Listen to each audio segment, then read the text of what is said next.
Well my friends, আমরা আবার ফিরে এলাম। আজকের ক্লাসে আমার একটু দেরি হয়ে গেল, অত্যন্ত রোগীর চাপ থাকার জন্যই দেরি হচ্ছে কয়েকদিন ধরে। তো আমরা ফিরে এলাম আমাদের অরিজিনাল চ্যাপ্টার যেটা চলছিল সেই রেপার্টরিতে।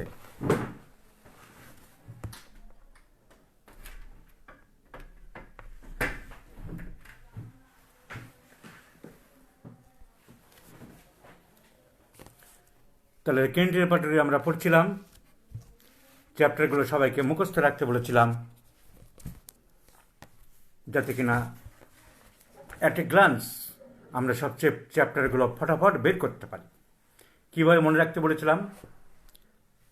Mind, vertigo, head, eyes and vision, ears and hearing, nose and smelling,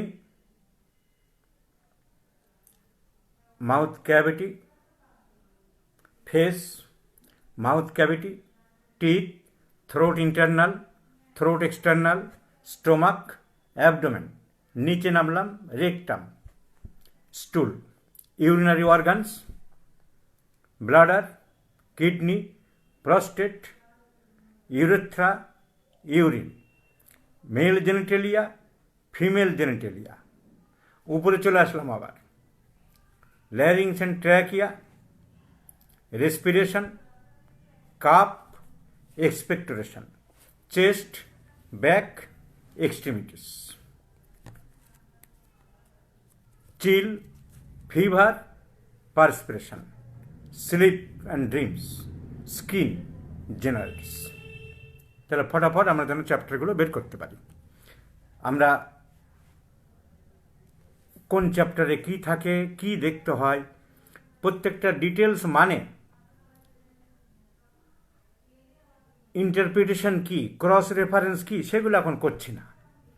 আমরা প্রথমেই করছি যে কী কী চ্যাপ্টারের নাম এবং সেই চ্যাপ্টারে মেন কী জিনিস থাকে, কোন জিনিস কোন চ্যাপ্টারে দেখতে হবে, এইটা আমরা আগে আলোচনা করছি বা জানছি। তারপরে আমরা ডিটেলস রেপার্টরি অন্য বিষয়বস্তু আলোচনা করব যে কি কোনটার কি মানে, কেন কোথায় দেখতে হবে সে ব্যাপারে। তা কোন চ্যাপ্টারে কি আছে এসব আলোচনা করতে গিয়ে আমরা অলরেডি করেছি হেড, আমরা অলরেডি আলোচনা করেছি eyes and vision, ears and hearing, face, mouth cavity. আজকে করব টিথ অ্যান্ড থ্রোট। বের করুন page number. Teeth 431, teeth page number 431। Caries of teeth, দাঁত যে খেয়ে যায়, ক্যারিজ বা ডিকেইড অফ টিথ, প্রথম রুব্রিক দাঁত ক্ষয়ে যায়। তার sub rubric appear as soon as they, দাঁত বাচ্চাদের উঠতে উঠতেই খেয়ে যায়, কালো হয়ে যায়, গোড়া বেরিয়ে যাচ্ছে দেখা যাচ্ছে। The important medicine is creosote. বাচ্চাদের and staphysagria, this two medicines among which creosote is very very important. তাহলে ক্যারিজ অফ টিথ, দাঁত ক্ষয়ে যাচ্ছে, আমরা রুব্রিক পাবো টিথ চ্যাপ্টারে, প্রথম রুব্রিক ক্যারিজ অফ টিথ। দাঁত বাচ্চাদের উঠতে উঠতেই, নতুন দাঁত উঠতে উঠতেই ক্ষয়ে যায়। Appear as soon as they, one of the important drug creosote. যদি লম্বা চওড়া বাচ্চা হয়, রোগা পটকা একটু কালো রঙের লম্বা রোগাটে বাচ্চা, বিছানায় প্রস্রাব করে, প্রস্রাবে খুব গন্ধ আছে, মুখে গন্ধ হয়, এইরকম বাচ্চার পায়খানা প্রস্রাব ঘামে গন্ধ, তাদের যদি দাঁত এরকম উঠতে উঠতেই ক্ষয়ে যায়, ইউ মে থিঙ্ক অফ ক্রিওজট। মাড়ির দিকে ক্ষয়ে যায়, গামস অ্যাট এজ অফ, দাঁতের নিচের দিকটায় ক্ষয়ে যায়, দেখো থুজা, সিপিলাইনাম, এবং এর সাথে যোগ করো mezereum, thuja, syphilinum, mezereum. Premature in children, বাচ্চাদের যে ডেসিডুয়াস টিথ, টেম্পোরারি টিথ, সেটা যদি ক্ষয়ে যায়, ওই ক্রিওজোট স্টাফিসেগ্রা মেন ওষুধ, তার সাথে ফ্লোরিক অ্যাসিড। র্যাপিড, দ্রুত ক্ষয় হয়, একই ব্যাপার।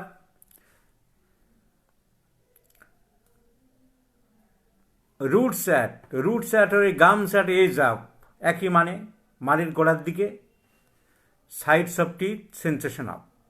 এখানে যেটা নেই সেটা হচ্ছে ক্রাউন, উপরের দিকটা ক্ষয়ে যায়, নোট করে রাখো, ক্রাউন মার্কুরিয়াস। উপরের দিকটায়, দাঁতের উপরের দিকটা ক্ষয়ে যায়, গর্ত হয়ে যায়, মার্কুরিয়াস ইজ এ ড্রাগ। কিন্তু সিমটম সিমিলারিটি ছাড়া দেওয়া যাবে না। তাহলে গোড়ার দিকে ক্ষয়ে যায় মেজেরিয়াম, থুজা অ্যান্ড সিপিলাইনাম। তাহলে কি বুঝলাম আমরা?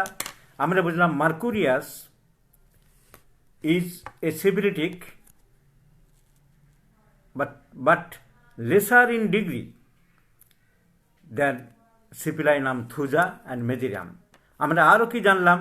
আমরা এটা জানলাম যে thuja is also a great antisyphilitic, কারণ দাঁতের গোড়া যে খেয়ে যাচ্ছে সেখানে থুজার নাম আছে।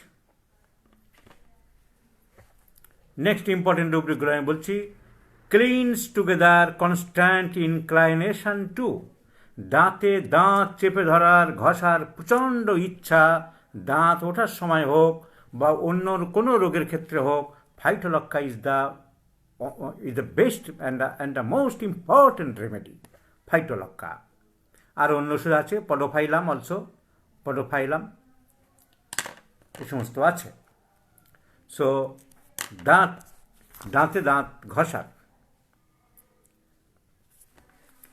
ক্লিনস ফার্মলি, দাঁতে দাঁতে ঘষতে চাই, ফাইটোলক্কা। অনেক রুব্রিক আছে যেগুলো অপ্রয়োজনীয় ও ব্যবহার করা খুবই মুশকিল। ডেন্টিশন ডিফিকাল্ট, ডান দিকে দাঁত উঠতে দেরি হয়, ডেন্টিশন ডিফিকাল্ট। বা ডাক্তারবাবু উঠতে দেরি হয় মানে, আমার বাচ্চার তো 8 মাস হয়ে গেল, 9 মাস হয়ে গেল, এখনও দাঁত বেরোচ্ছে না, that is called dentition difficult. Calcarea phos, calcarea carb, chamomilla, silicea, difficult, slow, একই ব্যাপার। তো ক্যালসিয়াম তার শরীরে কম আছে, কনস্টিটিউশনাল ট্রিটমেন্ট করতে হবে। যদি কেউ শুধু পজিটিভ ব্যাপার নিয়ে ওষুধ দিতে চায় তাহলে ক্যালকেরিয়া ফস দেওয়া যেতে পারে। ক্যালকেরিয়া ফস 6x, 3x, 12x, এই পোটেন্সিগুলোর মধ্যে ক্রুড মেটেরিয়ালস বেশি থাকে। ডাইনামিক কিন্তু 30-200 মতো ডাইনামিক না। তো এগুলো দেওয়া যেতে পারে সাপ্লিমেন্ট হিসাবে, যে ক্যালসিয়াম এক্সট্রা খাক। এটা দেওয়া মানে বায়োকেমিক না, বায়োকেমিক মানেই তো হোমিওপ্যাথিক মেডিসিন। অনেকের ধারণা নেই, মূর্খের মতন তর্ক করে, বিতর্ক করে। What is biochemic? Bio means biology, প্রাণ। Chemic means, chemic word comes from chemical. So biological chemical, জীবের কেমিক্যাল কনস্টিটিউয়েন্টস। ওই সুশীলা সাহেব একজন পণ্ডিত ব্যক্তি ছিলেন, ওনার মাথায় আসলো যে উনি প্রত্যেকটা পার্টসের পুড়িয়ে ছাই পরীক্ষা করেছিলেন।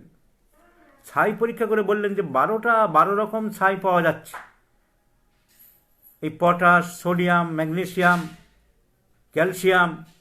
তো 12 রকম ছাই যদি পাওয়া যায় তাহলে তো আমার সেইটার অভাব হলে সেই ওষুধই দেবো। ওষুধগুলো তো হোমিওপ্যাথিক। তাহলে ওনার বক্তব্য ছিল biochemical activities, chemical compositions of a living organism, chemical composition of a living body, of a biological life, জীব। তাতে আমার ন্যাট্রামিউর আছে, ক্যালকেরিয়া ফস আছে, সাইডিসি আছে, ম্যাকফস আছে। তো 6x মানে অনেক ধারণা বায়োকেমিক। 6x হোমিওপ্যাথিক ওষুধ নয়, 12x হোমিওপ্যাথিক ওষুধ নয়। টাইট্রেশন মেথড, টাইট্রেশন মেথড কে আবিষ্কার করেছে? হ্যানিম্যান। ইনসলিউবল যেগুলো শক্ত সাবস্টেন্স সেগুলো উনি টাইট্রেশন মেথডে বললেন। টোটাল সুগারকে 3 ভাগে ভাগ করো, ওষুধ যেটুকু নেওয়ার নাও, 1 ভাগ সুগার নিয়ে 10 মিনিট ধরে ঘষাই মাড়াই করো, 10 মিনিট পরে আবার 2য় ভাগ সুগার আনো, আবার ঘষাই মাড়াই করো 10 মিনিট, তারপরে আবার ওটা নিয়ে এসো, আবার ঘষাই মাড়াই করো, হয়ে গেল তোমার পরের পোটেন্সি। তো যেহেতু শক্ত জিনিসগুলোকে উনি করছিলেন, উনি 12x 30x করতে বলেননি, উনি খুব বেশি হলে 3x 4x 5x 6x যে পর্যন্ত ভালো বলেছিল, তারপরে উনি পোটেন্টাইজেশনে চলে গেছেন। কিন্তু ওনার ফর্মুলা তো ছিল টাইট্রেশন। সেই ফর্মুলার জায়গায় যদি 3x-এর জায়গায় 4x হয় বা 5x হয় বা 6x হয়, অসুবিধা কী আছে? Formula is given by Hahnemann himself. ওনার ফর্মুলাতে 200 1m 10m হচ্ছে, উনি তো 30-এর উপরে যাননি, তাহলে তো 200 1m ফেলে দিতে হবে। 200 1m 10m কি আমরা ফেলে দিচ্ছি? না, হ্যানিম্যান তো করেনি, but the formula is given by him, তার ফর্মুলাই তো চলছি আমি। তাহলে 12x যদি কোনো একটা মেয়র বানাই, formula is given by Hahnemann যে এইভাবে টাইট্রেশন করতে হবে। তার যদি কাজ পাওয়া যায়, তার যদি পরীক্ষা করে রেজাল্ট পাওয়া যায়, পরীক্ষালব্ধ সত্যকে অস্বীকার করা যাবে। 30-এ কাজ পাওয়া যাচ্ছে, 200-এ পাওয়া যাচ্ছে, আমি 12x পেয়েছি, মুখে আঁচিল ছিল, আমার ভ্যানিশ হয়েছে, পরীক্ষালব্ধ সত্য। You can not deny the eternal truth. কেতাবি কথা বলে লাভ কি? পরীক্ষালব্ধ সত্যই হলো আসল সত্য। কথায় বলে, an ounce of practice is greater than a ton of theory. An ounce of practical knowledge is greater than a ton of theory. তুমি কেতাবি কথা বলে যাচ্ছ, এইটা ওই, ওটা বায়োকেমিক, এইটা হবে না, এইটা চলবে না, তা তো হবে না। An ounce of practice is greater than a ton on ton and ton of theory. তোমরা কি করছো? সে কবির কবিতার লাইন, পরের মুখে শেখা কথা নটের মতো কেন বলিস, পরের মুখের শেখা কথা নটের মতো কেন বলিস। নিজে পরীক্ষা করো, এক্সপেরিমেন্ট, অবজারভেশন, ইনফারেন্স। পরীক্ষা করো, অবজার্ভ করো, একটা কনক্লুশন দাও। আমরা পরীক্ষা করছি, অবজার্ভ করছি, কনক্লুশন দিচ্ছি। হ্যানিম্যান পরীক্ষা করে অবজার্ভ করে যদি কনক্লুশন দিতে পারে, আমিও তার থিওরিতে পরীক্ষা করে অবজার্ভ করে কনক্লুশন দিতে পারি। হ্যানিম্যান পরীক্ষা করে অবজার্ভ করে সিমটম রেকর্ড করে ওষুধ আবিষ্কার করেছে। হেরিং তার ফর্মুলায় ল্যাকিসিসকে অবজার্ভ করে প্রুভ করে ল্যাকিসিস আবিষ্কার করেছে। ল্যাকিসিসকে ফেলে দিতে হবে নাকি? ল্যাকিসিসকে ইনঅ্যাক্টিভ মেডিসিন? তো মূর্খের স্বর্গে বাস করছে অনেকে, মূর্খের মতো তর্ক করছে। ক্যালকিরিয়া ফস 6x দিতে বলেছিলাম, কোনো ক্যালসিয়াম ডিবি ছিল, একজন তর্ক করছিল, কেন ক্যালকিরিয়া ফস 6x কি বিষ?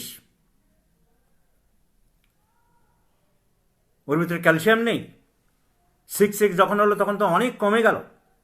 টাইট্রেটেড ফর্ম, পোটেন্টাইজড ফর্ম, ডাইনামিক ফর্ম,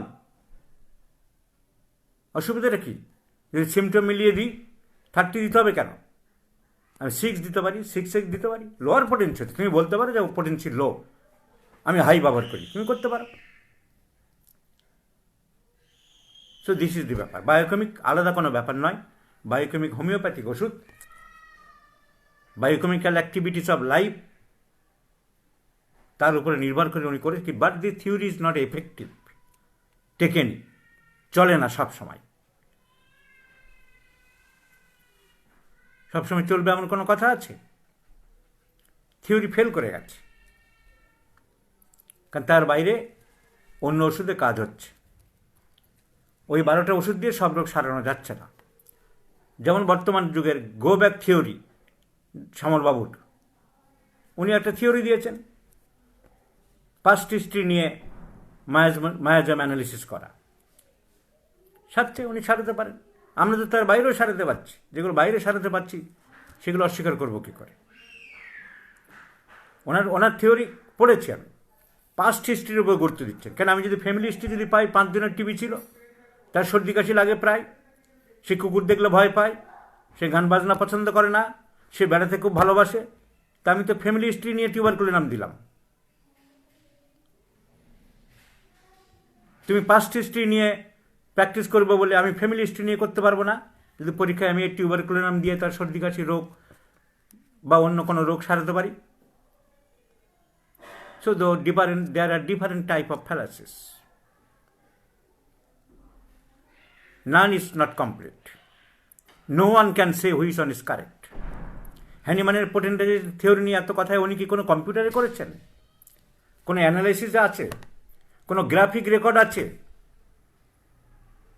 উনি বলেছেন, আমরা শুনছি, করছি, কাজ পাচ্ছি, 30-এও কাজ পাচ্ছি, 200-তেও কাজ পাচ্ছি, 1M-এও কাজ পাচ্ছি, কম বেশি ভ্যারিয়েশন হচ্ছে। কেউ কেউ বলতে পারে 30-এর মধ্যে এই ছিল, 200-এর মধ্যে এই আছে, 30-এর জায়গায় যদি 34 ব্যবহার করি, 200-এর জায়গায় যদি 210 ব্যবহার করি, চিন্তা করে না কেউ, খালি নটের পরের মুখে শেখা কথা নটের মতো বলে দেয়। কোন পটিঞ্চিতে কি আছে, কতটা আছে, কেউ কি মেপেছে? বোঝার উপায় আছে? নেই। যাই হোক, dentition difficult. Tongue discolour. Next, জিভে যদি, দাঁতে যদি দাগ হয়, প্রথম subrubric black. Staphysagria is a very very important remedy. Discolouration is black.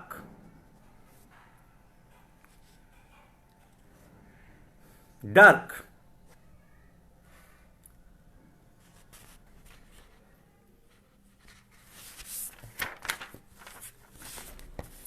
Now, other important rubrics are grinding teeth, page number 432. Grinding teeth, দাঁতে দাঁতে ঘর্ষণ করে। Grinding teeth, hyoscyamus, apis, belladonna. Apis, belladonna, hyoscyamus 3টে first গ্রেডে আছে। কেন? 3টেই brain irritation করে। দাঁতে দাঁত ঘষে তখন যখনই ব্রেন ইরিটেশন হয়। এনকেফেলাইটিস, মেনিনজাইটিসে হয়, এই 3টে ওষুধেই মেনিনজাইটিস, এনকেফেলাইটিস ডেভেলপ করে, ব্রেনের ইরিটেশন হয়। তাই দেখো, এপিস, বেলোডোনা, হায়োসমাস। সিনার নাম পাবে। সিনারও ব্রেন ইরিটেশন হয়। কেন হয়? Due to worm irritation, toxin. প্যারাসাইটসগুলো টক্সিন ছাড়ে ব্লাডের মধ্যে চলে যায়, and that causes irritation. So grinding teeth is very very important rubric. Epilepsy during by epilepsy before, hyosomas is a very important remedy, and I have cured a case. Grinding teeth just before the epilepsy. বোঝা যাচ্ছে দাঁতে দাঁত, একটু দাঁতে দাঁত ঘষলে আমরা বুঝতে পারি ও এবার পড়ে যাবে। হায়োসমাস দেখো, কনভালসিভ, এপিলেপসি বিফোর, এখানে শুধু এপিলেপসি আছে, তুমি যোগ করতে পারো epilepsy before or during. Hyoscyamus is very important remedy. Sleep during, পরের রুব্রিক, খুব ইম্পর্টেন্ট। স্লিপ ডিউরিং, ঘুমের মধ্যে দাঁতে দাঁত ঘষে। Arsenic, belladonna, cina, tuberculinum, these are the important drugs.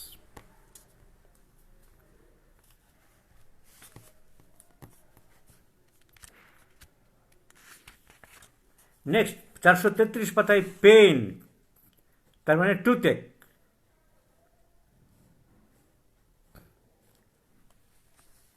Pen, আমি বলেছিলাম ইনফ্লামেশনকে বলা হয় আইটিআইএস, ফ্যারিঞ্জাইটিস, ল্যারিঞ্জাইটিস, আর পেন হচ্ছে ল্যাটিনে এক, ACAC, এক, হেড এক, টুথ এক, বডি এক। সো টুথ এক, ACAC, এক মানে পেন, ITIS মানে ইনফ্লামেশন, OMA, ওমা মিনস টিউমার।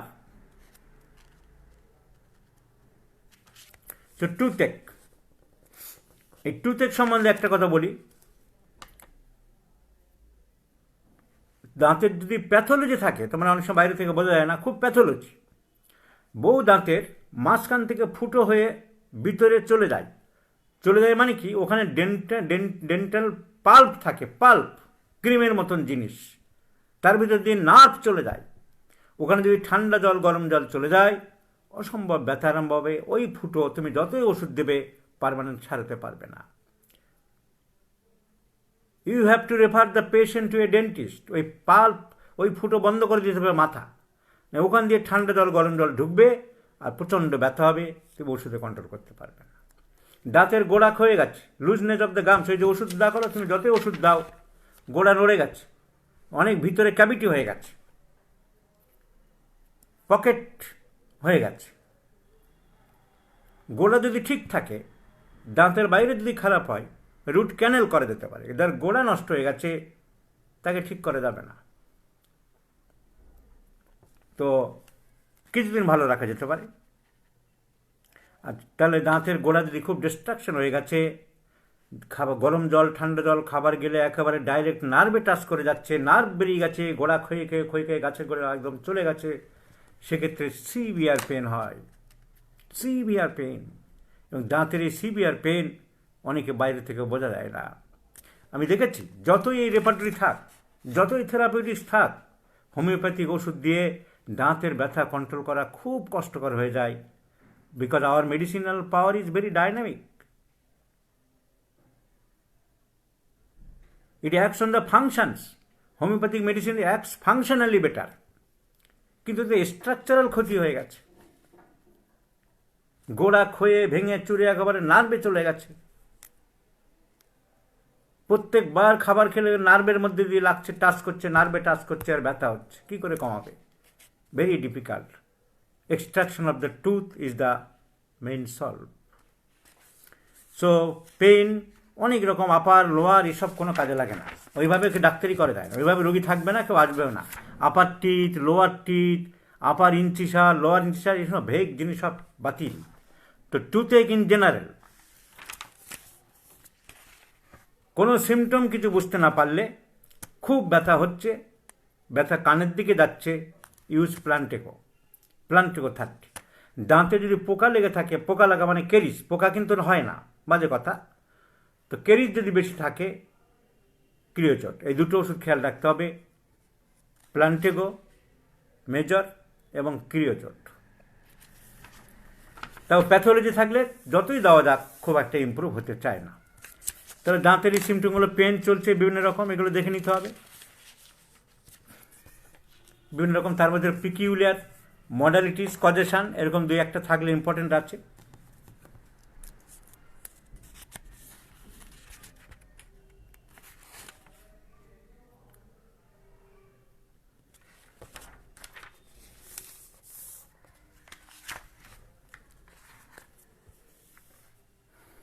যতই রুব্রিক সাব রুব্রিক থাক, আমি বলেছি দাঁতের ব্যথা খুব চট করে ইম্প্রুভ করা যায় না প্যাথোলজি থাকলে, শুধু ফাংশনাল থাকলে হয়তো একটু করে দিতে পারে। সো পেন চ্যাপ্টার দেখে নিতে হবে, নিজেরা দেখে নেবে। এবং যেটা বলেছি, পেন শেষ হলে পেনের এক্সটেনশন দেওয়া আছে সব সময়, সব পেনে। পেজ নাম্বার 440 দেখো, পেজ নাম্বার 440, উইন্টার রুব্রিক শেষ হয়েছে, ABCD করে পেনের এ থেকে জেড পর্যন্ত করতে যাওয়ার সময় উইন্টার শেষ হয়েছে, বা র্যাপিং আপ শেষ হয়েছে। তারপরে এক্সটেন্ডিং টু পেন দাঁতের ব্যথা কোথায় কোথায় যায়, extending to arms, chicks, year important, ফেসে, মুখে, সারা মুখে চলে আসে, দেখো মার্কস অল ইম্পর্টেন্ট, হেডে চলে যায়, অ্যান্টিমক্রুট ফার্স্ট গ্রেড। অ্যান্টিমক্রুট ম্যাথমেটিক্যাল নলেজ থেকে কেউ কি পেয়েছো? দাঁতে ব্যথা হলে মাথায় চলে যায়, অথচ রেপার্টরিতে ফার্স্ট গ্রেড। তাহলে কোনো রোগী যদি বলে দাঁতের ব্যথা, ডাক্তারবাবু দাঁত থেকে ব্যথা একদম মাথা ধরে, তার থেকে মাথা ধরে যাচ্ছে, তুমি রেপার্টরিতে দেখবে অনেক ওষুধ আছে, তুমি দেখলে অ্যান্টিমক্রুট, সঙ্গে সঙ্গে কী দেখবে, যে জিভটা দেখি, জিভ সাদা কোটিং, একদম পুরো সাদা। Antim crud is the choice of drug from your knowledge of repertory. So in this way, repertory helps you to find out the similimum drug. Pain extending to nose, নাকে চলে আসে, দেখো কস্টিকাম 440 পাতার ডান দিকের নিচের দিকে, পেন এক্সটেন্ডিং টু নোজ। এবং দাঁতে ব্যথা কিন্তু এক্সটেন্ডিং টু আইও হতে পারে।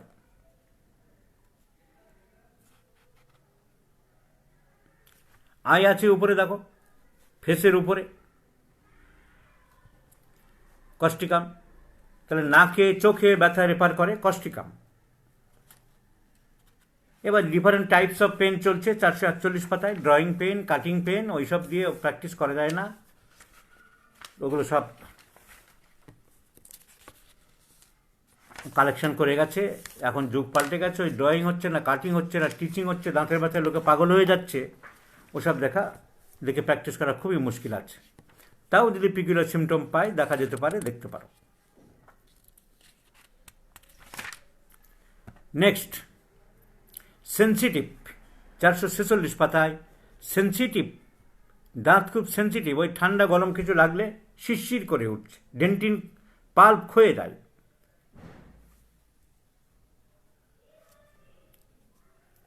এটা ওষুধে পুরোপুরি সারানো যাবে না।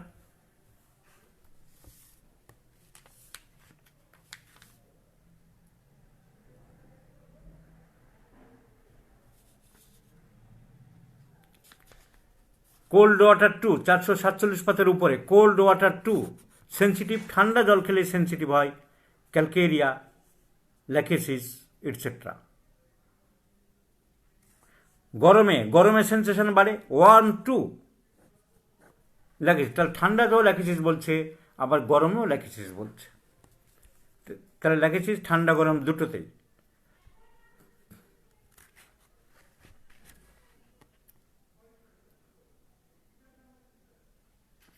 এবার দেখো 446 পাতায় 446 last rubric, teeth sensitive chewing when, চিবানোর সময় দাঁত সেন্সিটিভ। এবার যদি তার লুজনেস অফ টুথ, দাঁতটা নড়ে গেছে, তো সেন্সিটিভ ইজ কমন। তোমার এই যে গ্রুপের কোনো ওষুধ দিয়ে কাজ হবে?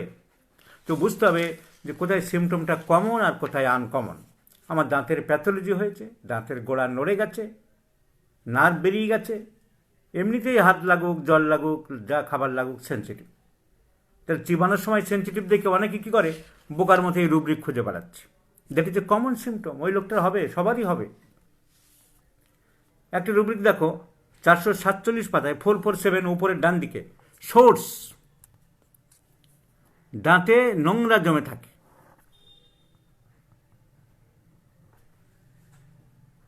এই সিমটমের কি খুব দাম আছে? অপরিষ্কার থাকলে নোংরা জমবে। পরিষ্কার যদি কেউ করে, দুবেলা খাওয়ার পরে ব্রাশ করে, তার কিসের নোংরা জমবে? কিন্তু হ্যাঁ, আমরা ক্ষেত্র বিশেষে এটা ভাবতে পারি যে সব কিছু করার পরেও দাঁতের ভিতরে কীরকম জমে যাচ্ছে। এবং বিশেষ করে টাইফয়েড বা জ্বরের ক্ষেত্রে এটা হয়। সোর্স সোয়েন, হাইসোমা, সেই জন্য দেখো ফার্স্ট গ্রেডে আছে। So these are the important rubrics of teeth. আমাদের মেন এর মধ্যে থেকে নিতে হবে, দাঁত ঘষা খায়, খুব ইচ্ছা, পটোফাইলাম। দাঁত উঠতে দাঁত ক্ষয়ে যায়, ক্রিওজোট অ্যান্ড স্ট্র্যাপিসেগ্রিয়া। দাঁত উঠতে দেরি হয়, dentition difficult, calcarea phos, calcarea carb, chamomilla etcetera. দাঁত ডিসকালার হয়ে যায়, বিশেষ করে কালো হয়ে যায়, staphysagria mercurius. Grinding of teeth, দাঁতে ঘষা খায় রাত্রে ঘুমের মধ্যে বা এপিলেপসির বিপদ। আর বিভিন্ন রকম ব্যথা ঠান্ডায় কমে, গরমে কমে, এসবগুলো রেপার্টরিতে দেখে নেবে। যেখানে বুঝতে পারবে না জিজ্ঞাসা করবে, আমি বলে দেবো। ওগুলো ডিটেলস আমি আর গেলাম না। এগুলোর দামও খুব অনেক কম আছে। আর সেন্সিটিভ টু টিথ দেখিয়ে দিলাম। এছাড়া টিথ চ্যাপ্টারে বিশেষ কিছু নেই। আমরা আগামীকাল আরম্ভ করব এরপরের চ্যাপ্টার থ্রোট আরম্ভ করে তারপর স্টোমাক, অ্যাবডোমেনে চলে যাব। একটানা না করে মাঝে মাঝে ম্যাথমেটিকা বা অন্য কিছু পড়াও। This much for today. Good night everybody.